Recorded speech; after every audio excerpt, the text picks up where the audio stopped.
Hi, welcome to Talking Tech, the inside view where I, Caroline Hill, chat with legal tech leaders and get their scope on the key issues shaping the legal tech industry. If you haven't already, be sure to follow us on Spotify and YouTube for new episodes every month.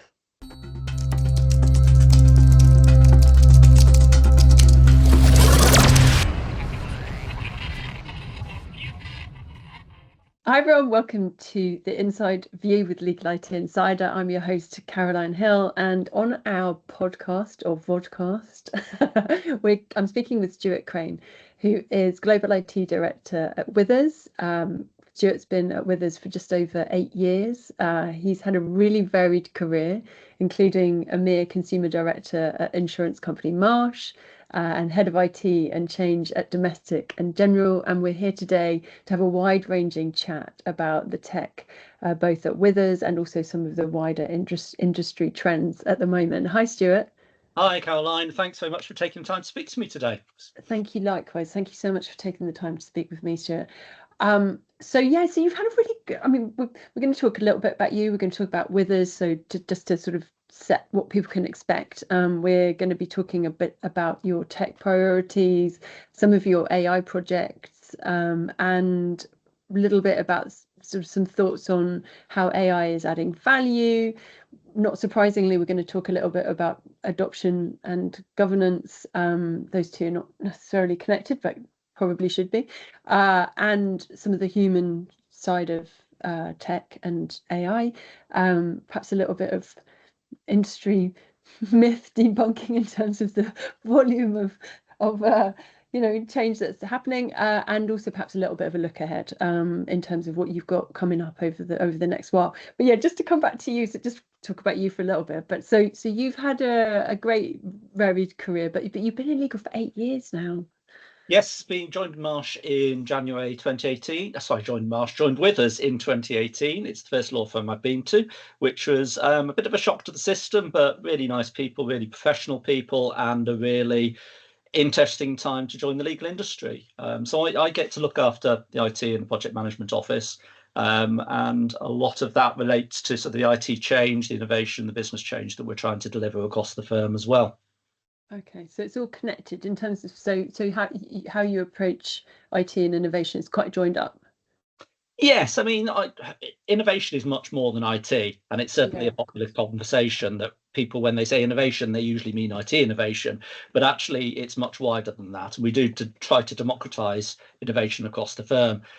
So we've got lawyers who are innovating, we've got people in business services. Fundamentally, the innovation needs to come from the people who are closest to the work, because it's them who understand the need and can translate that into reality. And then that's where we, as IT, can support that. We understand the need and we try and help them to solve that. But it may be nothing to do at all with IT at all. There are changes in process, changes in structure, changes in the services which we offer our clients as well. It's very sensible. Yeah, maybe conversation for another time, but I've been talking a lot about vibe coding, which is quite exciting way of evolving things out as well. Which maybe we can come back to that. But in terms of Withers itself, so obviously you are a full service commercial law firm, international firm, but you've got a very strong focus on, you're very well known for your private client work. Yeah. Does that make any difference in terms of tech delivery or tech strategy? Compared to other law firms, it's difficult to answer, to be honest, because I've only ever worked in a private client law firm. But compared to other firms I have, yes, absolutely. The range and the level of bespoke personalized services that we give to our clients. So it's not like we're delivering a service to Barclays and you're delivering tens of thousands of matters through to them. You're delivering specific bespoke matters in this gold-plated white glove service to individuals who deserve and require a certain type of service around that. So that absolutely has impacted on what we're doing, yes. And in terms of investment decisions, this is a very difficult one to answer, I expect, because it's and also very difficult to answer without taking like 5 hours. But if I was to ask you to say what's driving your investment decisions, so say efficiency, risk, client service, or perhaps all three, what would you say? As you said, there's no straight answer to that, unfortunately. It aligns to our firm strategy, and it feels like we're continuously playing a multi-dimensional game of chess with this, where each dimension effectively affects each of the others as well. So ultimately, our primary aim has to be to serve our clients, to give them the best legal guidance that we can. But we need to do that, of course, at an appropriate level of cost, which is acceptable to the client, and at the same time manage the risks, that we minimise the risks to the client, to the firm, and to our people. And if we change any of those, then we're changing the others as well. So you can increase the service, but you increase the cost. You reduce the cost, but you increase the risk. And it's trying to balance those. But there's also another dimension to this as well, which is very important, and that's around people. There is an increasing expectation, as certainly as GenAI, and that's what we're talking about today, has become increasingly ubiquitous across the world, even down to Google and to Amazon reviews, that people expect it, and they expect it to be part of their jobs and of the service that's given to them. Now, as a law firm, we have highly skilled people across the firm. We've got our lawyers and business service staff, and clients who are also often very tech savvy. So their expectations comes into this as well. We need to make sure that we're giving them the service they expect at the level they want, and the capabilities around that. We don't want our lawyers, for example, having to spend ages working on mundane activities. By taking that away from them, and the cognitive load, as it's usually known, then that helps as well. And that's part of the business case for it. And it's really just a continuous discussion and trying to balance and juggle between those four. Yeah, it's a really good point, actually, in terms of people and their expectations and ability to recruit, actually, in the end of the day, having the best people. Yeah, I'm starting to hear that unless you've got the best, whatever people perceive to be the best anyway, tech, then that can be a really big factor in terms of where people decide to go. Absolutely. Yeah. Let's talk about AI. So I had the privilege of being involved quite a while ago now in one of your innovation days. And so I know that you're involved with Copilot, quite early doors, I'd say. Tell me about the people that aren't familiar with your GenAI journey, and perhaps I suppose why would they to a certain extent. Talk us through what it looks like in terms of not necessarily just vendors, but I'd be curious, in terms of what your sort of vendor pathways look like with GenAI, and then we'll perhaps look at where you're at moving from proof to rollout. But where are you at to date? Well, I think we recognised fairly early that GenAI was going to be key to how the legal industry was going to work. I mean, I'm old enough to have seen many trends of technology throughout the years. Blockchain's the one that always jumps out at me, and you really question the value out of it. GenAI absolutely jumps out, and it's very, very aligned to what we do as a professional services, as a legal firm. But we need to be very careful that we're not just going caught up in the hype. We'll probably come back to this in a minute, but we've tried to take it in a very measured and a meaningful way, and to understand the reality behind a lot of the marketing messages. And I mean marketing from vendors, marketing from other firms. There's an awful lot of FOMO, fear of missing out, coming out of this. So really, as you said, we did the initial discussions a couple of years ago now, where we talked about AI, what it could mean for the firm and how that could work. We've run a selection of a number of tools that we've worked on and we've piloted. And off the back of that, we've selected those which we feel deliver a meaningful business case, and some of those we've implemented, some of those we've not. It's really difficult because certainly when you're starting out, you're talking with marketing messages, and that's what it is, and presentations at conferences. So how do you select the tools which are going to be most appropriate and are worth testing? But that's part of the job, and that's what you're trying to juggle and move through that. So off the back of that, as I say, we've implemented a number of tools. Predominantly, we focused on getting breadth of GenAI across the firm. Our strategy was always that we were going to start as widely as possible so that we can get as much experience and skills in-house, while at the same time delivering enough benefits to justify the cost. And then from there, we've then looked to layer on GenAI tools aimed at specific user groups, predominantly fee earners, but not only, and use cases. And that's an ongoing process, and absolutely will be. And we're seeing that we're having to keep an eye on that quite closely. GenAI is still relatively new as a technology, but we've certainly already adopted and then got rid of tools by now where we've seen capabilities have come along and supplanted them. So it really is this evolutionary process where we're continuously seeing what we've got, what the gaps are, how do we fill those gaps, measuring capabilities and moving that forwards. Yeah. So yes. So you had Copilot. So you've also announced Legora, right? So in terms of perhaps the broader Gen AI tool, would you count that as your sort of like your big layer or your broad firm-wide layer? So the firm-wide layer that we put in was Copilot. Yeah, Rationale fine. between that was it goes entirely across the firm, across business services and Okay. the earners, Yeah. and that we've got that rolled out to about 80% of the firm now. Awesome. In addition to that, we've got, as you say, we announced that we've implemented Legora, and that's more targeted at specific areas where the business case makes sense and specific use cases. We've implemented Lexis Plus AI at the moment to US qualified attorneys. We're piloting it and other tools in other regions as well. We've also implemented a couple of tools into Italy, so a tool called LexRoom, and into Tokyo or Japan, a tool called LegalScape. So we've got a number of tools there, and then we've got a number of point solutions which are aimed at specific use cases as well. Yeah. Okay. And is there anything in terms of lawyer engagement? This is so I've been in this industry for a really long time, and used to write about mainstream legal, and at the time nobody wanted to talk about technology. So it's really funny now, the sea change. For a long time, obviously lawyers being fully engaged, but actually no more so than recently. But equally, you can't generalize, but what has surprised you most in terms of lawyer engagement and perhaps appetite for change? I mean, I think what you said is absolutely right. As an IT director and coming into Withers, I discovered that people didn't want to speak to me unless things were going wrong. So, engagement with IT, people are busy, people are very busy, and spending time learning new tools and engaging with new tools is always going to be a challenge. And I think that's fairly consistent across the legal industry. But I think what's surprised me is the level of engagement we have had on GenAI generally across the firm. It's been by far the most readily adopted tool set that we've had.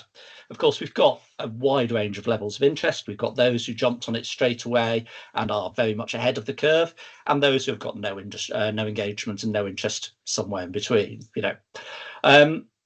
Overall, though, I say really good engagement, fit for the natural work. The publicity that we've seen across the industry, across firms, across vendors has really helped that. And it is still fairly early. That's what we've got to remember here. It's really got to be around, first of all, complementing working practices, which people naturally take to. People look at it and go, look, I can summarize that document. Isn't that exciting? And then we will be moving forwards really from there, looking at the real value of it, which is where you redesign processes, accommodate AI into those, and actually get return on investment, or material return on investment. Yeah, I've had a lot of conversations recently about how you really need to start thinking about, so you can't just retrofit AI without questioning the way that you work. Actually, a lot of people are thinking about, you need to start thinking from the bottom up as to whether you need to start rethinking your processes, which is quite interesting. That's true of most technology, though. Even when you go back to automation, going back predating AI, if you automate a bad process, you still got a bad process. You need to sort out your process first and then put AI or put the tool into it. So that's always, it's consistently, it's the same themes, the same methodology, which is just now being implemented to a new technology. Yeah, I suppose you're right. I suppose you're right. The legal sector has traditionally been really reluctant to do that. To like when you think, I'm thinking about mainstream tech within the practice management world, where perhaps they were told, that you had to sort of bend to fit, and the legal sector has always been quite bad at that. But I suppose you as a firm probably have been sort of more able to do that. But in terms of use cases, to take you back to that, where are you seeing, perhaps specifically with Legora, although I'm really curious as to Microsoft as well, actually, to Copilot, but in terms of specific use cases, where I know that this could be infinite as long as you aren't, but are there any that jump out, that sort of use cases that have gained most traction, or perhaps perhaps you could share some of the work that you're doing in evaluating that?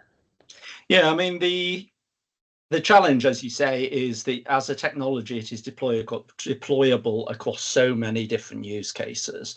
I mean, pretty much everyone is using it for email management, for taking meeting minutes, for summarizing, for translations, all that sort of thing. Very popular use cases that we're seeing are around supporting research, so natural language query of bodies of documents, but also for things like checking consistency. So we found a very good use case around putting in banks of documents and saying, here's a series of claims, here's a series of counterclaims, match them together and pull them into reviews. Legora is, I mean, you can do a lot of that, most of that inside Copilot quite effectively, actually. Legora is a different beast, and it's obviously tailored for the legal industry, so it is better understanding of how legal works, but it's also better at managing large volumes of data. And where we're seeing particular value out of it is around the tabular review. So it is able to produce a table where each row produces reflects a document, and each column represents a question. And then you can ask it over thousands of documents to extract data from that and fill that into the table and to provide that. And it's that sort of extraction of data from large volumes of documents that really, really is a big time saving, and where we're seeing a lot of the value coming out of that. The other side of all of this, and this is certainly true inside Legora to a lesser extent at the moment, at any rate for us in Copilot, but is the generation of workflows as well. So not just putting a prompt in, but actually having a multi-step process which can ask for questions and clarifications, can look for approvals, and you can set up workflows which allow you to go through a document review or document generation based on a series of prompts and steps which draw on documents in the background. And we're seeing that all together is increasingly valuable. We're seeing that people are adopting it and are investing quite a bit of time in defining those processes and setting them up. Yeah. Do you ROI is a really big question, which maybe we don't have time to dive too much into, but are you doing, and different firms that I've spoken to have got different approaches. There's a sort of sense that in the nicest possible way that we don't have any choice, that actually you've got to invest, and it kind of changes the conversation a little bit. And then there's differences in terms of how things are being measured. So you're looking at use cases, but are you sort of trying to do this within the context of being quite clear on ROI, or are you taking a sort of, we have to invest, we'll see what the ROI is later down the line approach? I think it's there's never a straight answer, is there? It's somewhere in between, I think.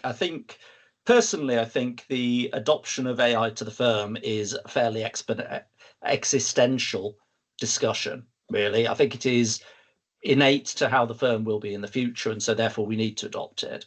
Having said that, we wouldn't be investing money into it if we didn't think there was a return on investment. Now, a lot of the conversations I've had with my peers at other law firms have all come back and said just putting the tool out in itself, the phrase which seems to come up a lot is that it washes its face. It says 5-10 minutes a day, and it's enough to pay for the licenses, but isn't life-changing. And I think that's absolutely true. A lot of this is not around the technologies of putting the tool out, it's about the investment, the integration into working practices. So we are seeing that, and we can certainly we have some measures around the time you can save when you're summarizing a document, if you're doing legal review, etc. But they're very, very difficult to quantify because it's very difficult to measure what the benchmark would have been.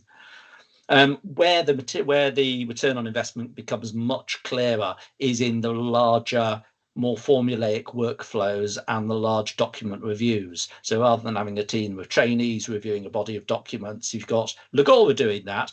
It takes a couple of hours to do rather than a week of having a bunch of students or trainees sitting there doing it. So that becomes much easier to quantify. So to answer your question, we have certain pockets and certain use cases where we've definitely got demonstrable material return on investment, and we've got a large body of it where it is partially we are seeing enough return on investment to justify the cost. Partially it is justifying itself because, as we were saying before, because of the people's desire to have this technology, and part of our strategic way how we're going to move forwards as well. Yeah, it's funny, isn't it? Some of it's I see differences in in-house how they look at ROI. I spoke to someone in-house who said for every dollar we invest in tech, we expect to get 1.5 back. But then, you know, there's on the flip side, there's value that you get, which is really hard to quantify. In terms of, someone was talking about that how do you value the not blank page factor, you know, that going from nothing to something really quickly, you know, how do you, you know, it's some of these things are really hard to value. And the feel good factor, actually, Yes. there is a value from a human perspective in the feel good factor of having this tech, isn't there, which is quite hard to quantify. Absolutely. And when I've been in other industries, and I've worked in government, I've worked in insurance and financial services extensively, people have much more formulaic, much more process-driven work. And it's very easy to measure the return on investment. This is what it did before, this is what it does now. In legal, it's very difficult, because not only have you struggle to have a benchmark, because each case you're dealing with is different, but you've also got to consider what would be a write-off in there, what would be leakage, what is actually just removing cognitive load on the lawyer, so allows them to concentrate on other things, what allows you to take a piece of work and then just considering, rather than considering 3 or 4 different angles of it, now considering half a dozen or a dozen, because the GenAI can provide more information into it. There is an innate and a very, very difficult to measure return on investment throughout all of that. Yeah. Talk me, so we've touched a little bit about adoption, but I want to talk within the context of governance as well. So obviously, so getting lawyers comfortable with AI is still super important, albeit we've got that slight advantage now of that enthusiasm and particularly that FOMO that we're going to come back to real quick, hopefully. How is perhaps governance how is it evolving, and how are you seeing, you know, how perhaps you putting in the guardrails or creating that trust factor to help increase adoption? So a couple of different questions in there. I mean, lawyers are by definition people who deal in risk, and as well as being subject to stringent regulatory requirements. So this is always going to be one of the core topics of conversation, and certainly in the earlier days, very much so.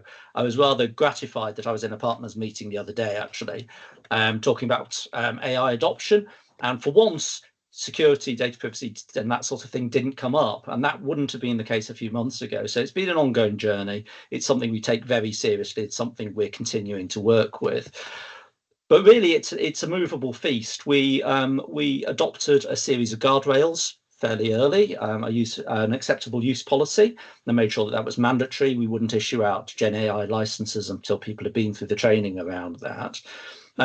We're evolving that as things move forwards. There's a lot of different moving parts on this. The tools are moving, the regulations are moving. In some cases, the type of work we're doing is moving as well. So therefore, the governance, it's not put a governance layer in place and then off it goes and runs. It's something we need to be doing continuously. Continuous risk assessments, modeling the model outputs, tiering controls around risk level, all that sort of stuff. And really considering how we can accelerate the value that's delivered rather than blocking it. So keeping the firm safe and compliant, but actually enabling that as well. Where we started, I think, was we started very much from a defining of an acceptable use policy and put that in place. So that was very central around that. And the standards still are set from a central perspective, but increasingly we're now moving towards what's a shared accountability. AI is increasingly part of everyone's jobs. And so the first point of governance of it needs to be inside every team. They need to be looking at their outputs. They need to make sure that they've got the oversight and the review, and particularly the human in the loop element of this, which makes sure that what we're producing is compliant, it's ethical, it's safe, that we're guarding the data, and that we need to equip people with the tools and the capabilities and the knowledge to be able to do that. And ultimately, we need to come back to making sure that governance is something which enables and is usable, and we can't get too theoretical. And that's the risk we possibly fell into earlier on, thinking too much of it for theory rather than what would actually work. Interesting. So does that mean, real quick, so you're effectively mapping this much more closely across the firm and sort of tying it more specifically to practice areas, that sort of thing? It's something that's in progress at the moment. Yeah. We're certainly working with individual groups and looking at how the controls and the governance, which is in our acceptable use policy, would impact on their particular practice areas and what they need to do to reflect that and to make sure they're adherent to that. Yeah, that makes so much sense to me. Yeah, and I mixed up, I was sort of tied up to trust and guardrails, which obviously don't necessarily two different sides of the coin. Um, so talk to me. It's amazing how quickly time goes, but I haven't really talked about your broader tech stack. And I know that, obviously there's more to life than AI, and I know that you've moved to iManaged Cloud, and that's been something that you're working on at the broader level. There's been a lot of work going on with the broader tech stack. So perhaps you could talk to me real quick about that, just in terms of the whole ecosystem. So obviously we can't talk about GenAI in isolation as much as that appears to happen all the time. But just quickly talk to me about your tech, your tech stack, overall tech stack, and perhaps you're thinking, your broader thinking right now in terms of where you're going. So, I mean, very wide question, obviously. It's trying to glue it all together. There are lots of moving different pieces. Strategically, as a firm, we've launched a new strategy over the last 18 months or so, one of the key tenets of which is driving our client service and productivity through better use of technology, which is great from my angle. So our efforts are really focused on how we achieve that. Coming back, GenAI is a key part of that, but it's gluing all these pieces together so they actually deliver an aim in itself. It's not just putting in iManage Cloud for the sake of it, for example. It's putting in iManage Cloud because it delivers a number of capabilities, one of which, for example, is that it allows us to integrate tools like Agora and Copilot into it. So we're trying to move all these pieces together to get to an overall aim, which is driving productivity and client service. We've got an ongoing journey where we're trying to upgrade and modernize core capabilities across the firm. So we're in the process of replacing our HR system at the moment and streamlining new business intake. And really, it's just continuing that whole journey and modernizing what we've got. We're certainly continuing with our cloud journey as platforms and capabilities evolve. And trying to balance all those various parts around operational efficiency, value for money, security, and all the other core requisites which we need to deliver as an IT department. So what does, just sort of to wrap up, so what would you say the roadmap, they say for the next 12 to 24 months, what are you most focused on now? Obviously you've got your HR, you mentioned a couple of the sort of the your onboarding or various stages of new tech, but what in a broader sense, what are you more focused on now in terms of the roadmap? Well, from a strategic point of view, it comes back to driving that operational efficiency across the firm. I mean, it's very difficult to see beyond GenAI, honestly, at the moment, and trying to see how that is going to drive operational efficiency across the firm and client service. But we have got all the pieces which need to go to support that. One of the key elements, for example, is our data strategy, and we're looking at a piece of work, well, we are doing a piece of work which is looking at how we're managing and using our data across the firm, which again is a contributor to how we're using GenAI across that, how we can support our clients, how we can support our staff to be more efficient, really.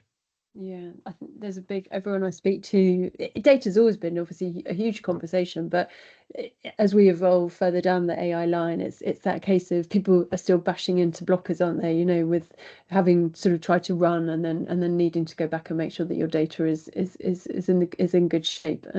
It's just an ongoing thing.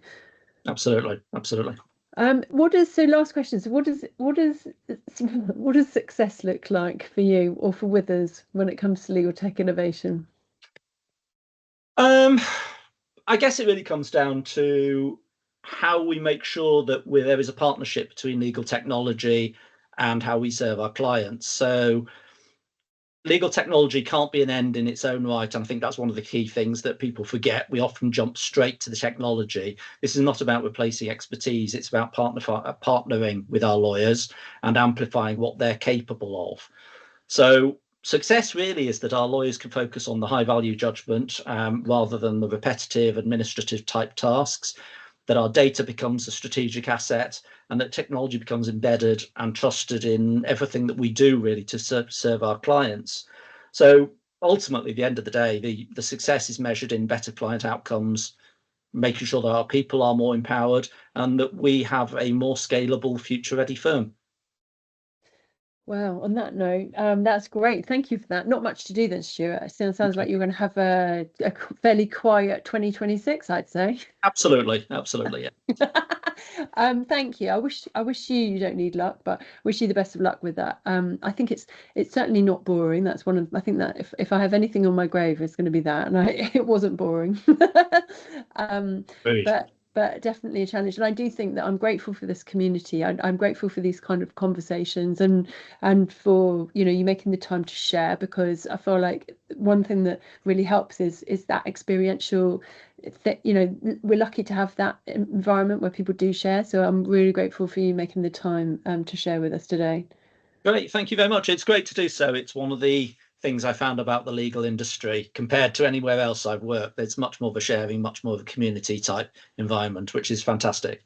Yeah. Okay. Well, thank you so much. Thanks, Stuart, for your time. Thank you very much then.